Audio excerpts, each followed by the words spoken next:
Dans la vidéo du jour, on va essayer de voir en quoi cette semaine est décisive pour les crypto-monnaies, mais aussi pour le marché américain, parce qu'on voit quand même qu'il y a une forte corrélation entre le S&P 500, qui représente les 500 plus grosses entreprises américaines en termes de market cap, et le marché des crypto-monnaies, même si pour l'instant, notre cher Bitcoin semble beaucoup mieux résister que l'ensemble des altcoins. Là, on est sur le site de Forex Factory qui nous montre les principales dates et on voit que en gros, ce qui est en rouge, c'est ce qui est le plus important.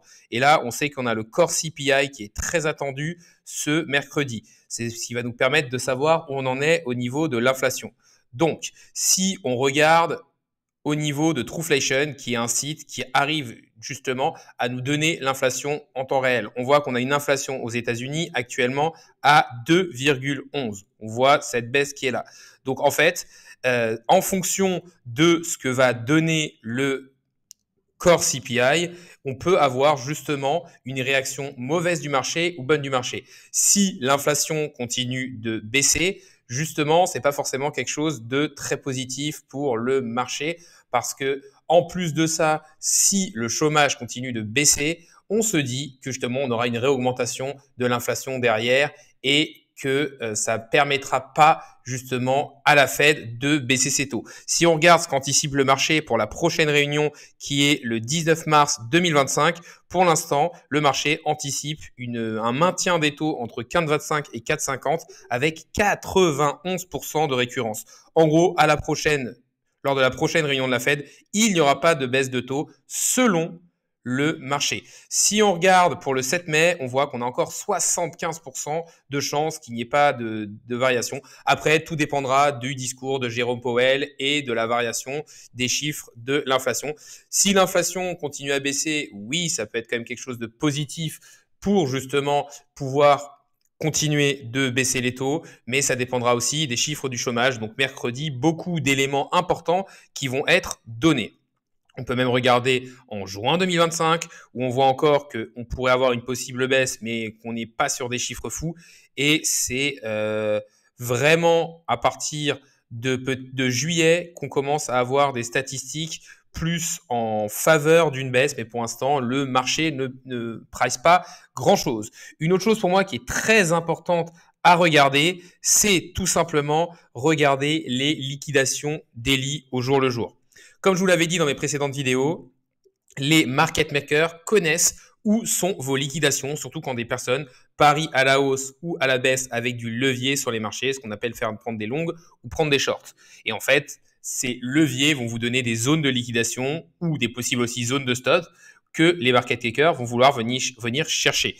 Et en fait, là pour l'instant, on voit qu'il y a plus de personnes qui parient à la hausse sur le Bitcoin parce que les zones de liquidation sont en dessous.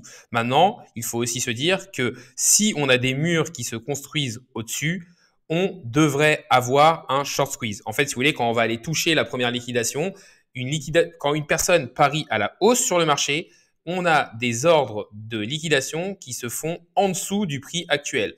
Parce que quand vous faites liquider un pari à la hausse sur les marchés, cela vous force à vendre au marché. Et du coup, ça fait baisser le cours. Pour l'instant, on voit encore qu'il y a deux beaux murs ici aux alentours des 96 000 $. Donc, le Bitcoin pourrait possiblement aller chercher ça. Laisser les personnes croire de plus en plus à un rebond du marché, mettre des zones de stop au-dessus qui pourraient être allées chercher. En tout cas, on voit que le marché a tendance à aller taper les zones de liquidation pour quand en tout cas on est dans un gros range, qui est le cas du marché la plupart du temps. Donc pour résumer un peu ce qui a été dit dans cette vidéo, mercredi, on a les chiffres de l'inflation qui vont sortir aux États-Unis, ce qui sera très important. Alors, si on voit une inflation qui augmente, ce sera pas bon. Par contre, si on est mieux que ce qui était prévu, le marché pourrait justement bien réagir. Donc, il faut voir ce qui va se passer à ce niveau-là. Pour l'instant, si on regarde ce que prévoit le marché, c'est que lors de la réunion de mars, il n'y aura pas de baisse des taux. Du coup, c'est pas très bullish pour les actifs à risque. Je vous le rappelle, en effet, ce qu'on appelle le taux sans risque, c'est les taux des obligations américaines. Si ce taux est élevé. Du coup, les investisseurs ne vont pas aller chercher de risque parce qu'il n'y a aucun sens d'aller chercher du risque quand le taux sans risque est élevé. Plus le taux baisse et plus les personnes vont avoir tendance à aller chercher du risque sur le marché des actions ou sur les crypto-monnaies. Donc forcément, plus il y a de baisse de taux et plus le marché va être bullish sur les actifs à risque. Là, on voit que le marché ne presse pas une baisse de taux avant possiblement la mi-2025 et qu'il est dans l'incertitude justement par rapport à ce que va faire la Fed. Et on sait que le marché n'aime pas non plus ce qui se passe au niveau de la Fed. Une autre chose importante à regarder, c'est les liquidations au moins à court terme si vous voulez vous positionner pour vous dire, OK, là, beaucoup de personnes parient à la baisse ou beaucoup de personnes parient à la hausse et sûrement, en tout cas, ça peut être aller chercher en tout cas à court terme. Si vous voyez qu'il y a énormément de liquidations en dessous, je pense que les market makers feront en sorte de faire baisser le prix pour aller chercher ces liquidations avant de repartir à la hausse. S'il y a beaucoup de liquidations à aller chercher au-dessus, là, vous pourrez possiblement vous positionner. La vidéo du jour arrive maintenant à sa fin. N'hésitez pas à liker, à me dire en commentaire comment vous êtes positionné sur les marchés, si vous pensez qu'on va repartir dans un bull run, s'il va y avoir une altcoin season.